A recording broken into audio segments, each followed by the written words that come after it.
ती विजीट आलेली कारण कितें सर म्हटलें परत रिव्यू मिटींग घेवपा खातीर आयिल्लो हांव. म्हणजे कालचो इन्सिडंट जाल्या उपरांत तांचो एक्चुली हायड्रोपॅट पावर जो आशिल्लो तो हेलिकॉप्टरांतून वता आसतना ताका एक्चुली सोडचो पडलो ड्यू टू एक्सिडंट जावपाक जायना म्हणून.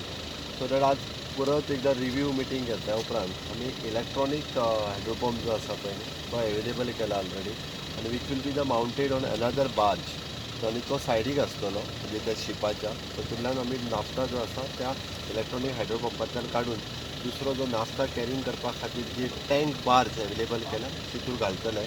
फाल्यांचो दीस फक्त वेदर कंडिशना खातीर आमी वाट पळयतले आनी एवरीथींग प्रिपेरेशन्स जे करपाक जाय ते आमी म्हटलां की इनर्ट करपाक जाय दोनी हे ते इनर्ट करपाचें काम म्हणजे फाल्यां तें ग्रावंड वर्क जें आसा तें फाल्यां ग्रावंड वर्क कंप्लीट करतले आनी परवा सकाळच्यान एक्चुअल काम जें आसा हें सुरू करतले.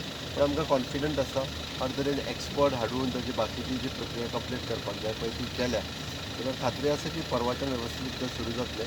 बरी गजाल एक म्हणजे आजून सुद्दां ती शीप जी आसा पळय न्ही खंयसरूच लिकेज डॅमेज कांयच ना. त्या खातीर आयजूय बी परत एकदां इन्स्पेक्ट करून ती शीप ही भायरसून पळयल्या तेजोय ऑलरेडी बाकीची सगळी जी आसा पळय न्ही ती कंडिशन ओके आसा. त्या खातीर आमकां खात्री आसा कसलोच धोका नासतना आमी परवा पर्यंत नाफ्ता दुसऱ्या वेसलान ट्रान्सफर करपाचें काम जें आसा सुरू जातलें. जी नाफ्ता कॅरी करपा खातीर सुद्दां तेंच्यांनी ज्या दुसऱ्या एका ओनराक नाफ्ता दिला तांची शीप जी आसा ती ऑलरेडी आतां ती शीप जी आसा तो पर्यंत आयतार पर्यंत पावतली. सर हे